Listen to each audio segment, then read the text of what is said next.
Hey everybody, welcome to Raising Vibrations. You with Simon today, and I'm excited to share with you a little bit on this video series called The Path To.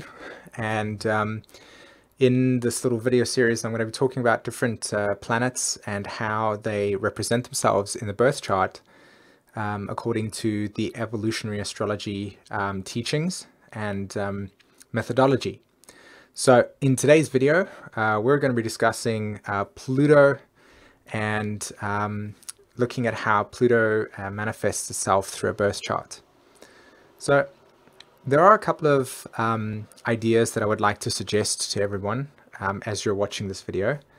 For me, my main intention is to encourage you to take your own astrology chart, go into my YouTube to find the Pluto series, or look online and such, and look at where your Pluto sits in your charts, and then spend some time, whether it be a week, whether it be a month, whether it be every single day, like I would do, contemplating the nature of what that Pluto represents for you in your chart. Okay?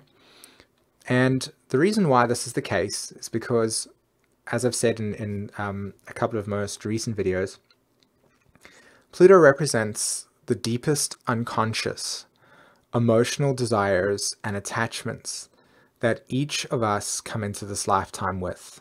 Okay? And so it translates as our choices.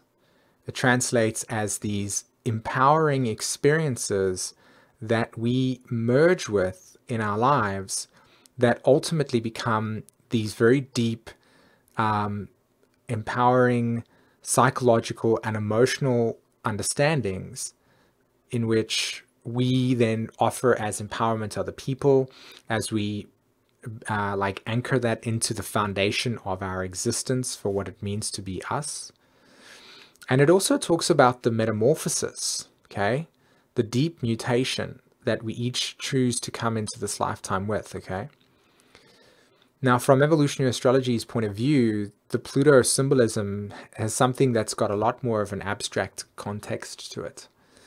And what I mean by that is that this is not just a single lifetime placement. You know, you're talking about many lifetimes of experiences, of different themes that you have endured and witnessed and been exposed to. So as an example with this chart over here, the way that you would orientate yourself to understanding this would be as this way. So this is how I teach it in my astrology schools. This is how I interpret it when anybody's having a reading with me, for instance. Pluto represents, in this person's chart, as you can see over here, represents the third house. There it is, the third. There's Pluto over there. Can you see it at the bottom of the chart? And that chart over there is talking about a soul that is learning about communication. Okay? The third house of the astrological chart is all about the way that we intellectualize reality, how we give names to things, how we define stuff through objects, okay?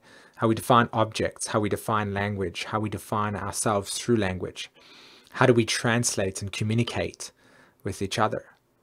So an example that I could give in terms of somebody that has this type of placement in their chart is that the soul with Pluto in the third house is looking to deeply merge with and understand the empowerment that other people's opinions have, empowerment regarding thoughts and ideas that are presented through well-formatted opinions, and they're learning about the nature of intellect, okay?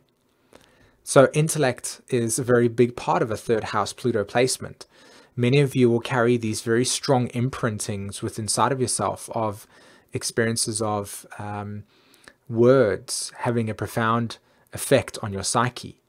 You having a very strong sensitivity to the way that language works. You might even find yourself deeply insecure around experiences where other people's knowledge challenges what you know. So this is a type of soul that would naturally find themselves wanting to question everything in order to find out the deeper meaning of their existence. And you can actually see this interpretation with the fact that the Pluto is at 1 degree Sagittarius. And the planet, the sign, pardon me, that's actually influencing that third house is Scorpio. So they are looking to deeply mutate themselves in this lifetime regarding their intellect. And it's in the constellation Sagittarius, so they're exploring what's natural for them. What is their philosophy, right? What type of cosmology do they choose to use that answers the bigger questions in life? So if you have a look at this chart, where's the sun sign?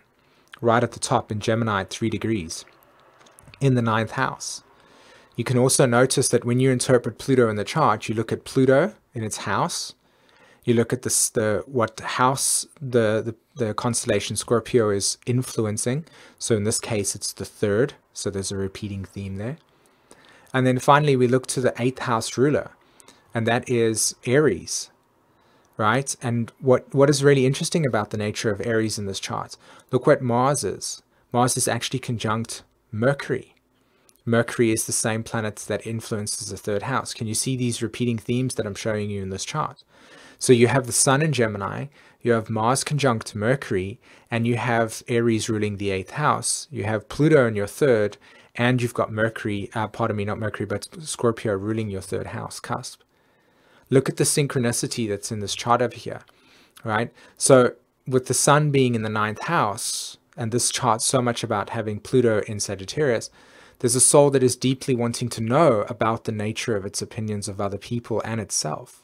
It wants to question its truth. It wants to explore and diversify what it wants to know.